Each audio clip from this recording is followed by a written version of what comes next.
Bom dia a todos e a todas. Sejam bem-vindos a mais um Plantão do Trabalhador. Iniciativa essa dos sindicatos metalúrgicos de Sorocaba e região, que tem como grande objetivo trazer informações do mundo do trabalho e esclarecer as dúvidas da categoria metalúrgica.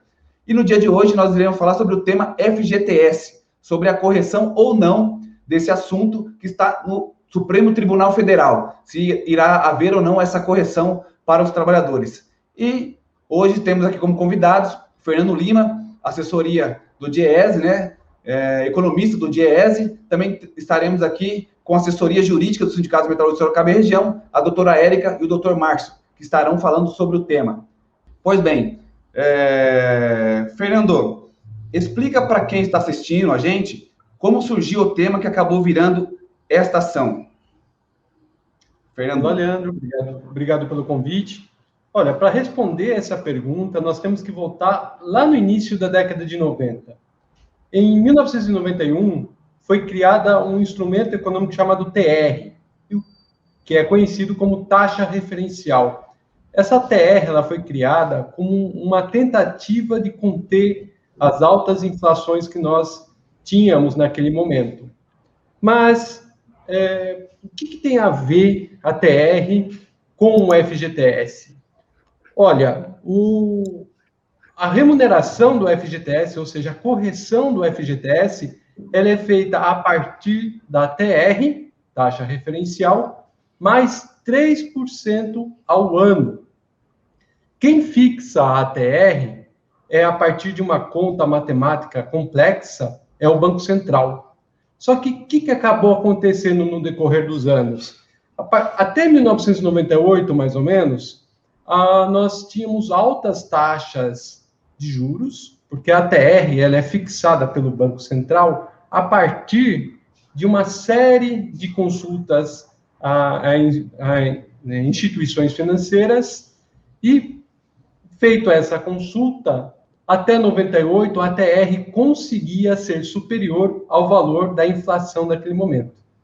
Porém, à medida que a taxa de juros Selic foi diminuindo no nosso país, a partir mais ou menos de 98, 99, a TR começou a não ser suficiente para recompor as perdas inflacionárias do período. Para vocês terem noção, em 1999, a inflação foi de a TR foi de 5,79%. Enquanto o INPC daquele período foi de 8,43%. O que significa isso? Significa que o trabalhador teve prejuízo nesse período. Prejuízo por quê? Porque tem a questão da lei específica, mas a TR não repôs as perdas inflacionárias. Não foi feita a correção monetária adequada do FGTS. E isso é injusto. Vale lembrar que isso começou a partir de 1999, as ações começaram a entrar, os corpos jurídicos começaram a entrar com ações em 2013, mais ou menos, e a gente tem toda essa trajetória de perdas inflacionárias. A título de curiosidade, sabe quanto foi a TR de 2018, 2019, 2020 e atual? A TR atual e desses últimos anos foi fixada em 0%. Ou seja, sobra para os trabalhadores a correção de 3% ao ano, sendo que a inflação é muito maior do que isso. Isso é injusto e por conta desse problema de correção monetária que deu origem às ações. Doutor Márcio, bom dia. Tudo bem? Doutor Márcio, o que está para ser julgado especificamente no STF?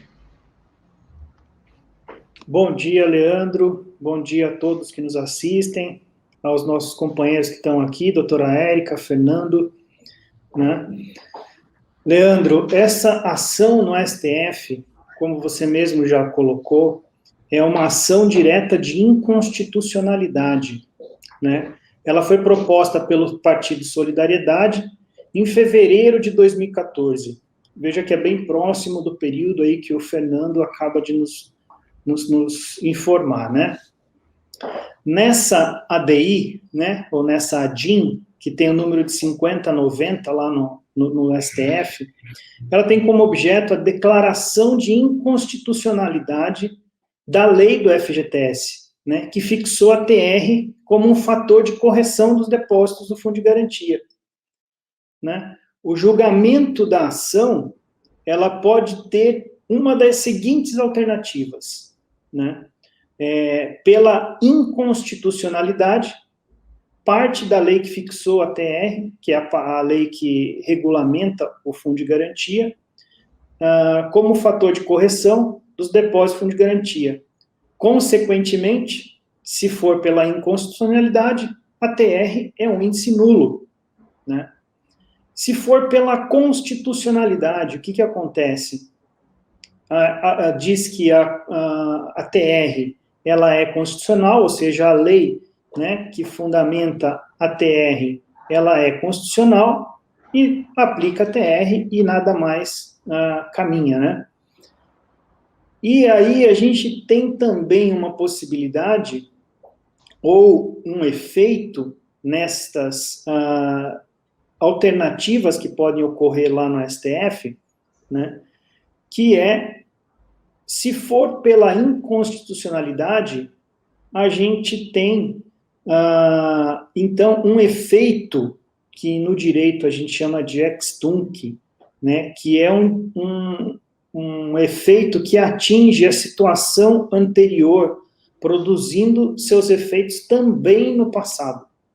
Então, se ocorrer a inconstitucionalidade, a decisão do STF nessa DI 5090 for pela inconstitucionalidade, os efeitos dela, ele retroage lá atrás, né? Porque é o efeito que eu estou falando aqui, que é o ex tunc, então ele produz efeito no passado e torna nulo, então, a TR, para corrigir, né? Então, sendo a aplicação da TR inconstitucional, com esse efeito que retroage, né, ao passado, ao pretérito, é nula a aplicação da TR, né? A consequência lógica disso é a nulidade da TR, né? E não incide aí, neste caso, a questão da prescrição. E aí a gente teria uma situação que nós já tínhamos conversado, inclusive, que é a questão da prescrição de 30 anos ou de 5 anos, que é uma coisa que o STF vai ter que decidir lá na frente. Era isso, pontualmente é isso, Leandro, a questão da ADI. Perfeito, doutor Márcio. Agora, doutora Érica, explica para nós aí, a grande dúvida da categoria metalúrgica aqui, a qual nós representamos, o Sindicato Metalúrgico representa. Essa é aquela ação que o sindicato moveu há anos atrás? Então, são ações com naturezas diferentes. Por quê? A ADI é uma ação que é proposta diretamente lá no Supremo Tribunal Federal, enquanto nós entramos com uma ação coletiva representando os associados dos metalúrgicos, do Sindicato dos Metalúrgicos, que se cadastraram lá naquela ocasião, em 2014, mas o objetivo é o mesmo. Porque em ambas se busca que a TR seja afastada, que seja, então, estabelecido um novo índice para que o fundo de garantia seja devidamente remunerado, como o Fernando já nos explicou. Essa ação, eu vou falar um pouquinho do histórico dela, para que as pessoas possam entender um pouco melhor. Nós demos entrada em abril de 2014, é uma ação que corre na 3ª Vara Federal de Sorocaba, que trata dessa questão da necessidade da substituição dos índices da TR desde 1999, e nessa ação nós pedimos isso, e também que haja a condenação da Caixa Econômica ao pagamento das diferenças, tá? Para que, então, a gente possa ter uma decisão que afaste e condene, para que, então, essas diferenças sejam pagas aos trabalhadores que nós representamos nesse processo. Aí tem uma questão, porque a questão toda do fundo de garantia, ela vem sendo discutida, como a gente está vendo aqui, há muito tempo, né, há vários anos. A ação é de 2014, e lá em 2014, o Superior Tribunal de Justiça já avaliou essa questão, tá? Porque os processos, eles vêm caminhando, são milhares e milhares de ações no país todo. Então, lá atrás, a Caixa Econômica verificando, nossa, temos muitas ações, solicitou ao Superior Tribunal de Justiça a suspensão dos processos. Então, em 2014, as ações já foram suspensas, tá? Para poder aguardar uma decisão naquele momento do STJ. Em 2019, o STJ já se manifestou sobre o assunto e falou o seguinte em linhas bem simples: olha, a lei determina que é ATR. Se a lei determina, nós não temos como fazer uma alteração. E julgou de forma contrária ao interesse dos trabalhadores, tá? Isso em 2019. Só que em 2019 também a questão já chegou ao Supremo Tribunal Federal, e aí o ministro Barroso, considerando toda essa repercussão nacional, determinou que a suspensão fosse mantida para todas as ações do país. Então, continuou a suspensão, que vai persistir até o momento que o STF, então, defina, tá? No nosso processo, especificamente, a Caixa Econômica, inclusive, já apresentou sua contestação, e nós já nos manifestamos a respeito da contestação também. Então, é um processo que ele está encaminhado, porém, aguardando agora que seja agendado novamente esse julgamento e que se defina a questão, tá? É isso em relação ao nosso processo. Maravilha, perfeito. Fernando, nos tire uma dúvida. Qual o índice que vai substituir a taxa de referência, né, do TR, caso o Supremo Tribunal julgue que essa não é a taxa ideal? Qual seria aí a melhor forma, segundo a Justiça? Olha, Leandro, nós temos vários índices que medem a variação de preços na economia, que são muito mais adequados do que a TR. Eu não tenho dúvida nenhuma que a TR não serve para qualquer tipo de correção monetária. Nós temos índices que são amplamente divulgados, como o INPC, que é o Índice Nacional de Preços Consumidor, e o IPCA, que é o Índice de Preços Consumidor Amplo. O que acaba acontecendo? É uma sopa de letrinhas, mas existe uma tendência, outra sopa de letrinhas, que seja, a tendência colocada é que seja o IPCA-E. Mas o importante é o trabalhador ter clareza que qualquer índice de inflação adotado, ele é mais justo, ou melhor, ele é justo em comparação à questão da TR. Não temos dúvida nenhuma quanto a isso. NPC, IPCA ou IPCA-E é muito melhor para os trabalhadores do que em comparação à ATR, que é uma injustiça. Ou seja, Fernando, ainda é algo muito obscuro, né? Ainda não temos clareza referente a qual será o índice, mas qualquer um dos índices será melhor do que tem hoje, né? Com certeza. A discussão jurídica, ela, para a gente que é economista, ela também é um pouco confusa, porque nós tínhamos índices amplamente divulgados, que é o INPC, o IPCA, mas o STF resolveu adotar o IPCA-E, que é uma média trimestral do IPCA. Então, nós não sabemos o que vem pela frente, mas o que vier, o que substitui a TR é muito melhor para os trabalhadores. Maravilha, Fernando. Doutor Márcio, a correção vai valer só para quem tem conta ativa? Não, Leandro. Olha que bom. Um dos efeitos do julgamento dessa ADI, ou de qualquer ADI, né, aí a depender, é o efeito que a gente determina de efeito erga omnes, né? Ou seja, é um efeito para todos os trabalhadores. Então, todo trabalhador, né, e aqui aquele que tem carteira assinada, né, porque funcionário público, por exemplo, não é regido pela CLT, né, eles são estatutários. Então, os trabalhadores com carteira assinada no período de 99 a 2013 terão, sim, direito à correção, inclusive os aposentados, né? Porque o aposentado também teve depósito do fundo de garantia nesse período, né? Então, os aposentados também terão direito.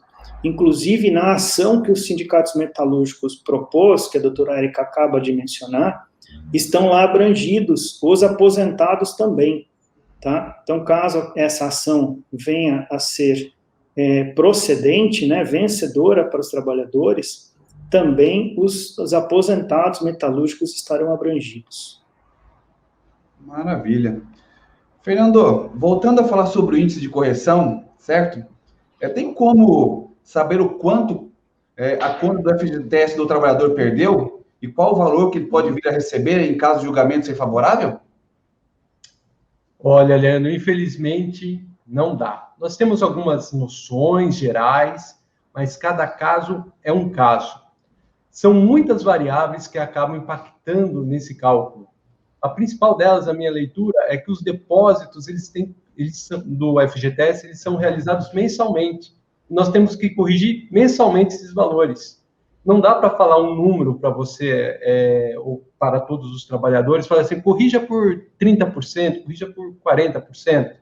Nós temos algumas noções, por causa que o prejuízo foi muito grande, mas é muito arriscado fazermos qualquer tipo de previsão, porque justamente vai ter relação com a decisão do STF, se tem relação com os últimos 30 anos, 5 anos, se vai ser o INPC, se vai ser o IPCA, se vai ser o IPCAE.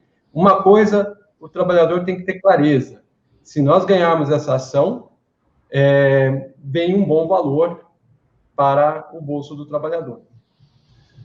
É importante esclarecer isso, né, Fer? Porque na situação que nós vivemos hoje no país, né, principalmente economicamente, né, os trabalhadores podem estar fazendo contas aí, superfaturando, inclusive, as contas, né, contando com esse dinheiro, e pode ser que esse dinheiro acabe não vindo, né? Então, é importante que nós tenhamos cautela nesse momento para saber, inclusive, qual será o posicionamento do STF, certo?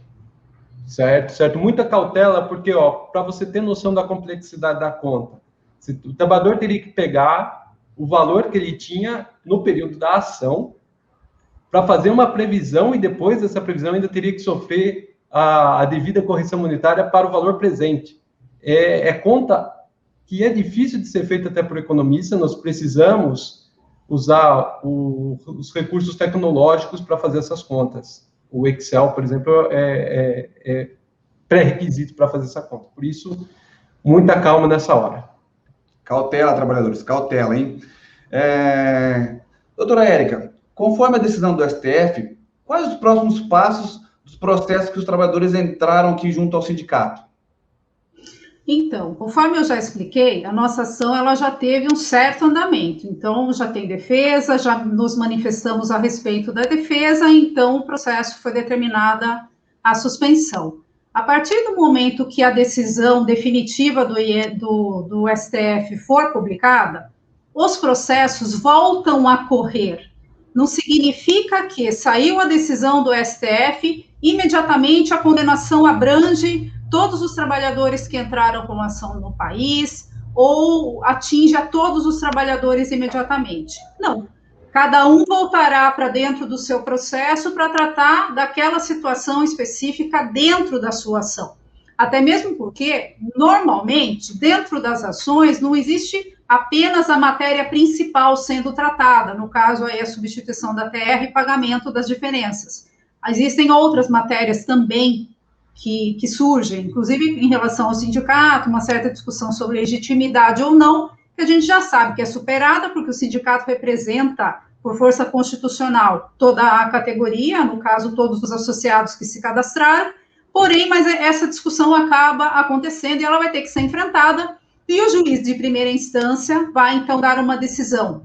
Dessa decisão, ainda caberá recurso, tá? Em se tratando a Caixa Econômica de um órgão vinculado ao governo federal, haverá ainda alguma discussão. Havendo uma decisão definitiva sendo favorável, o processo volta para a gente poder ver quanto é devido para cada um, quanto é devido para cada associado que entrou com a ação conosco, tá? E a partir daí, então, definidos os valores, se vai para a fase de pagamento. No nosso processo, o pedido é que, feitos os cálculos definidos, os valores devidos, sejam, então, depositados na conta vinculada desses trabalhadores, as diferenças que são devidas, tá? O valor vai para a própria conta do fundo de garantia, porque existem várias situações, trabalhadores que ainda estão vinculados às empresas ou não, então vai ser creditado na própria conta do FGTS, tá? Em linhas gerais, é assim que funciona o segmento da ação. Muito bom. Doutora, nós sabemos hoje que por conta das redes sociais, né, as informações correm rapidamente, né? Na velocidade da luz. E aí surgiam várias especulações referente ao tema que nós estamos aqui discutindo, debatendo. Inclusive, por conta disso, houve um congestionamento nas linhas aqui do sindicato para tirar dúvidas dos trabalhadores. E uma das dúvidas que mais chegam aqui até nós é o trabalhador que era sócio do S-Metal, quando deu entrada na ação, né? Hoje ele não é mais sócio, hoje ele não está mais na categoria. Como é que fica a situação desse trabalhador? Tá. Em relação a isso, o sindicato ele fez um trabalho naquela ocasião, quando propusemos a ação, de cadastro dos trabalhadores que apresentaram toda a documentação necessária e eles compõem um rol dentro desse processo, dentro dessa ação coletiva. Quem entrou com a ação não precisa se preocupar se está fora da categoria, se não é mais associado, porque já está incluído no processo. Então, essa preocupação, ela não tem mais que persistir. E, quanto a esse ponto, é fundamental mencionar que o sindicato desenvolveu no site um meio para que o trabalhador verifique se ele está no processo. Então, o trabalhador pode consultar o site do S-Metal e verificar se seu nome consta no rol da ação coletiva que nós propusemos. Perfeito, doutora. Doutor Márcio, seguindo aí a pergunta, inclusive a resposta da doutora Érica, quando o trabalhador pode saber que se ele está ou não passando no sindicato, porque já fazem, estamos falando de 7 anos, né? Muitos não sabem se entraram ou não, inclusive foi dado um documento, né, a qual eles guardassem com o número do seu processo, né? Acredito que muitos não tenham. Como que eles fazem para saber se entraram ou não com a ação, ou se tem que fazer outro recadastramento? Sim, Leandro, não precisa fazer o recadastramento, né? Conforme já dito, o S-Metal, ele representa mais de 9 mil trabalhadores nessa ação coletiva, né? E importante frisar que em tempo recorde, o sindicato conseguiu fazer um sistema de consulta no próprio site, né? Então, aqui, o site do sindicato, o portal do sindicato, ele é onde o trabalhador tem as informações oficiais do sindicato, né? Então, basta acessar lá, www.smetal.org.br. Vai ter um campo, né, para o trabalhador acessar, na verdade chama banner, né? Vai ter lá um banner para o trabalhador acessar, ele vai colocar o CPF dele e o sistema vai procurar dentro desses mais de 9 mil trabalhadores que entraram com a ação naquele momento, se ele está ou não abrangido, né? Se ele tiver abrangido por esse processo, ou seja, se ele estiver dentro desse processo, ele vai receber uma resposta, né, de que ele está abrangido pelo processo e que basta esperar o andamento processual e o julgamento da ação, né? Caso contrário, ele vai receber, colocando lá o CPF, ele vai receber uma resposta do próprio sistema, dizendo que ele não está abrangido, que ele não foi encontrado dentro dos mais de 9 mil nomes e CPFs ali cadastrados. Perfeito, doutor. E quanto ao adiamento, doutor, da ação, existe já uma previsão de acontecer esse julgamento? E tem o risco de ser engavetado ou de ficar anos ainda os trabalhadores aguardando? Sim, Leandro. Infelizmente, a gente corre esse risco, sim. Um exemplo disso é o STJ, né? Como a doutora Érica mencionou, em 2014 suspendeu a ação e só em 2019 veio proferir uma decisão, né? Ficou todos esses anos lá com ele. Tecnicamente, o que aconteceu foi que a ação direta de inconstitucionalidade 5090, ela foi retirada da pauta de julgamentos, né? E essa pauta de julgamento quem faz? É o presidente do STF, né? Que neste momento, neste mandato, é o ministro Luiz Fux. Mas a gente corre, sim, o risco desse processo ficar engavetado por anos. Doutora Érica, outra pergunta que não quer calar, né? O trabalhador que não entrou com a ação, lá em 2014, né? Ele ainda tem condições, né, de entrar com a ação? Tanto o que não entrou, tanto com o sindicato quanto o particular, né? Ele pode entrar com a ação que não foi julgada? Ou é melhor ele aguardar o julgamento?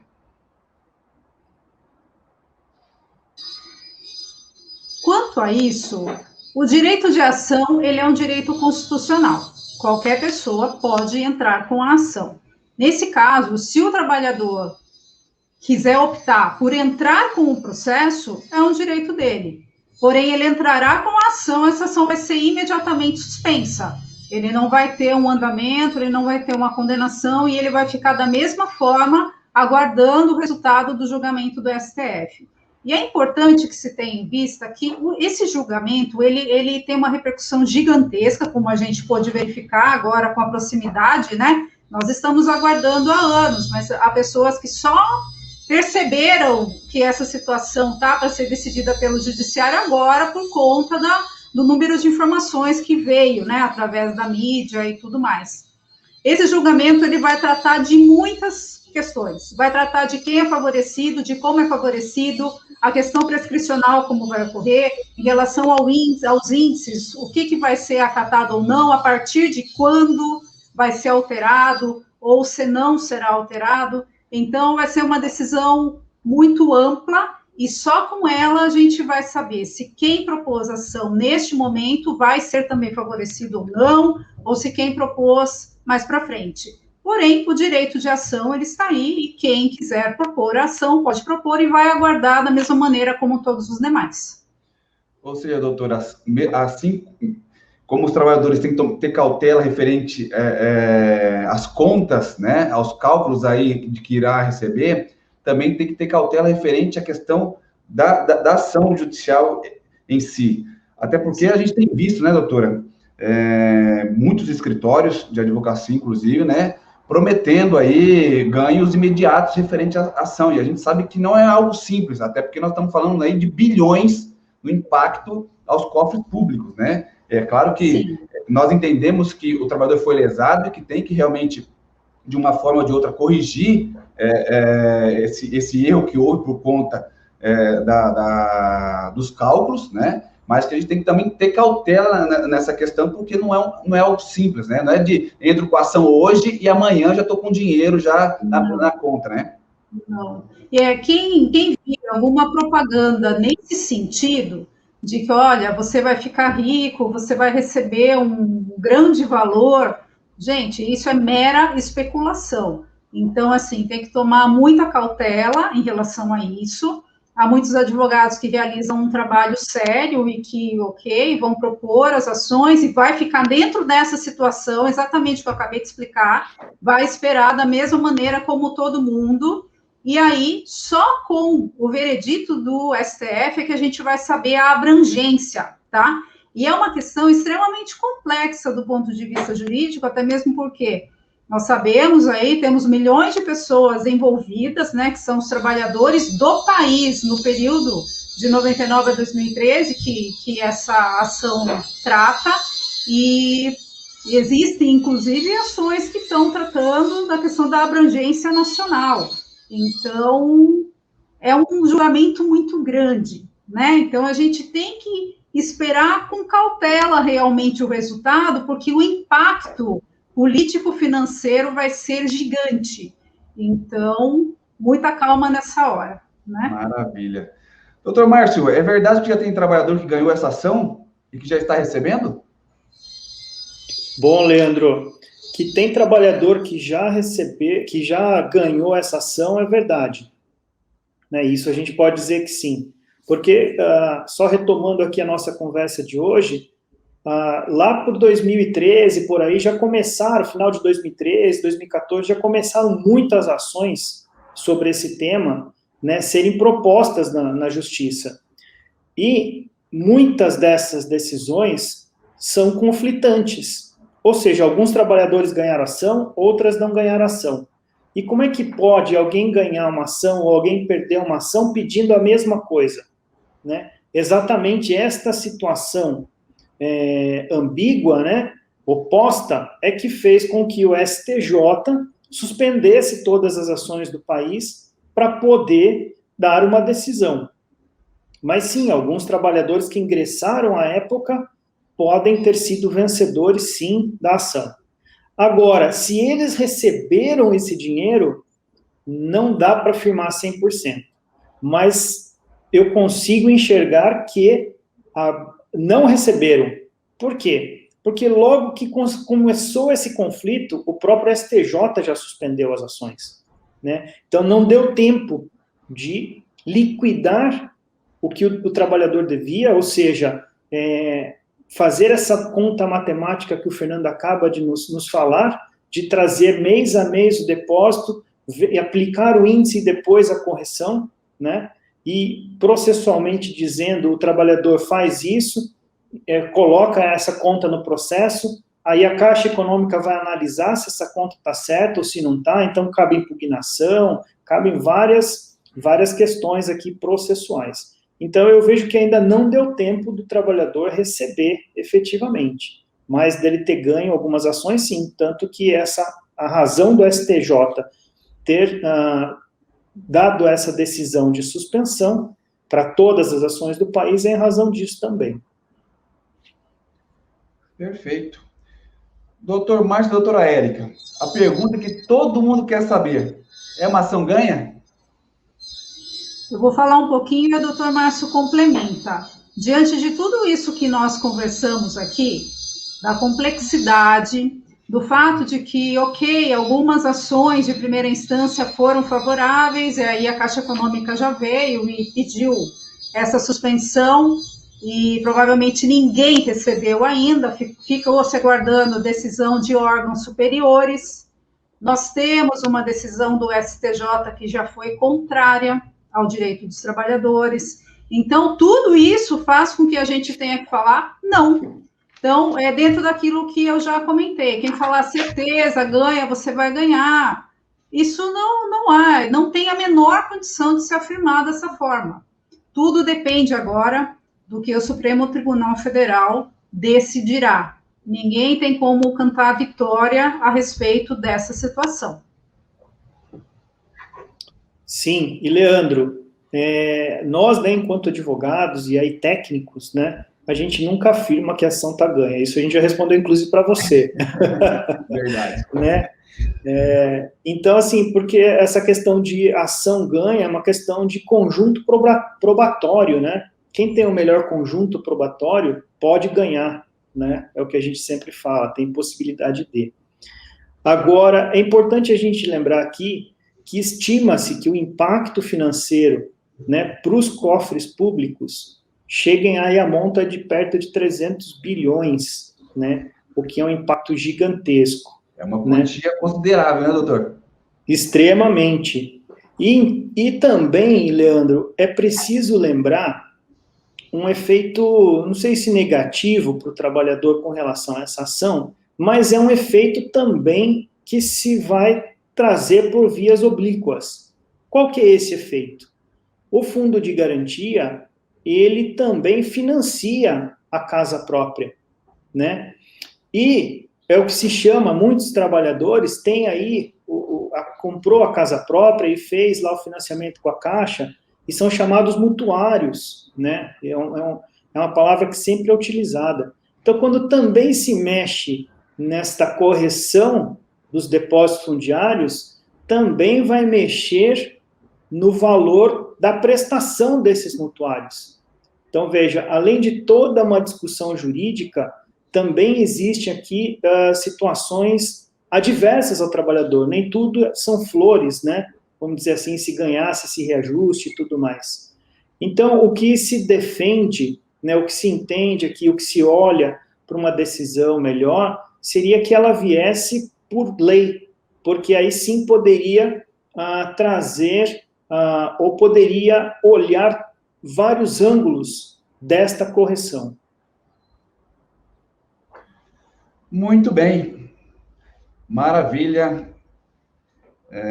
Sempre um prazer gigantesco tê-los aqui com a gente, né? Costumo sempre dizer que o sindicato está munido de grandes profissionais, tanto na área econômica quanto na área trabalhista, o que facilita e muito aqui a relação, o dia a dia do sindicato com os trabalhadores, né? Então, gostaria aqui de agradecer aos advogados, doutora Érica, doutor Márcio, né, ao nosso economista aqui do Diese, o Fernando, por ter nos dado essa aula aqui, ter esclarecido, ter tirado um pouco das dúvidas dos trabalhadores, né, quanto a este tema. Como eu disse, repercutiu e muito, né, de uma forma gigantesca, não somente na nossa categoria, mas em todo o país. Inclusive, acabou congestionando aqui as nossas ferramentas de comunicação, de informações com os trabalhadores, mas como o doutor Márcio mesmo colocou, nós procuramos aí ser extremamente ágeis e colocar todas as informações no site do sindicato, né? Inclusive, tem uma ferramenta lá, como já foi mencionado, onde o trabalhador pode ir lá pesquisar se ele está ou não com a ação, né? Então, que é de extrema importância para esclarecer as dúvidas nesse momento. Então, muito obrigado novamente a vocês por terem aí se colocado à disposição de discutir um tema complexo, que não é fácil de debater, não é fácil de discutir, né? Até por conta do que se tem vendido aí de ilusões ultimamente, né? Então, novamente, o sindicato tem procurado encontrar ferramentas de comunicação o mais rápido possível para discutir, para dialogar com a categoria e não deixar a categoria sem informações, ainda mais no momento de pandemia, que o contato com os trabalhadores está cada vez mais distante, né? Até para preservar a vida e a saúde dos trabalhadores e das trabalhadoras da nossa categoria.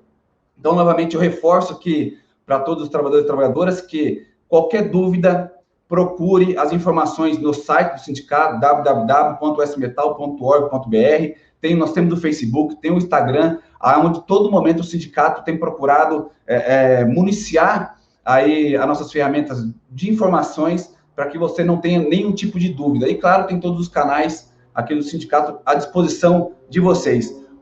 Novamente, obrigado. Continuaremos acompanhando o passo a passo de tudo isso, e assim que nós tivermos mais informações, estarão aqui o doutor Márcio, a doutora Érica, o Fernando, para poder esclarecer a dúvida de todos vocês. Um grande abraço, bom dia a todos.